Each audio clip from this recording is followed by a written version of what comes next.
तर आपण आलेलो आहे मांढरदेवी वाई सातारा येथे आणि आपल्या वाईच्या घाटातून व्ह्यू आता तर जय श्रीराम पब्लिक. आपण आलेलो आहे मांढरदेवी. तर व्हिडिओ पूर्ण बघण्याआधी आपल्याला फॉलो करायला विसरू नका आणि कमेंट मध्ये लिहा काळूबाईच्या नावानं सांग. तर आम्ही पहाटे 3 वाजता अहिल्यानगर वरून निघून वाईच्या घाटात पोहोचलो. वाईच्या घाट असं होतं की असं वाटत होतं मिनी स्वित्झर्लंड आहे. इतका मस्त व्ह्यू येत होता ना. कोण म्हणतंय महाराष्ट्र चांगला नाही दिसत. हे बघा त्यानंतर हे धरण आलंय. हे धरण कोणतं आहे तुम्ही कमेंट मध्ये नक्की सांगा. मला तर काय माहिती नव्हतं पण आपण फोटो वगैरे एकदम मस्त काढले.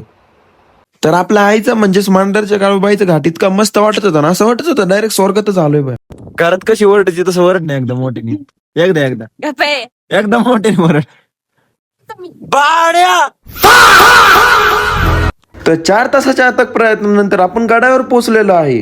इतकं मस्त वातावरण झालंय ना गडावर. आता काय गर्दी वगैरे काहीच नाही. आम्ही चाललोय दर्शनाला. नारळ काय म्हणून वाटतं पैसे नावानं चा. तर आम्ही मागच्या वेळेस आलतो तेव्हा या पायऱ्या बसवायचं काम चालू होतं पण यावेळेस हे कम्प्लीट झालं. तर आपल्या आई साहेब म्हणत होते काय एकटा व्लॉग काढते मला पण व्लॉग मध्ये घे म्हणून आईला पण व्लॉग मध्ये घेतलं. आटले जुनं आहे झाडाचं काय रस आहे मी काय झाडाचं झाड काय मला तिथं देवी सरपटी ते झाडावर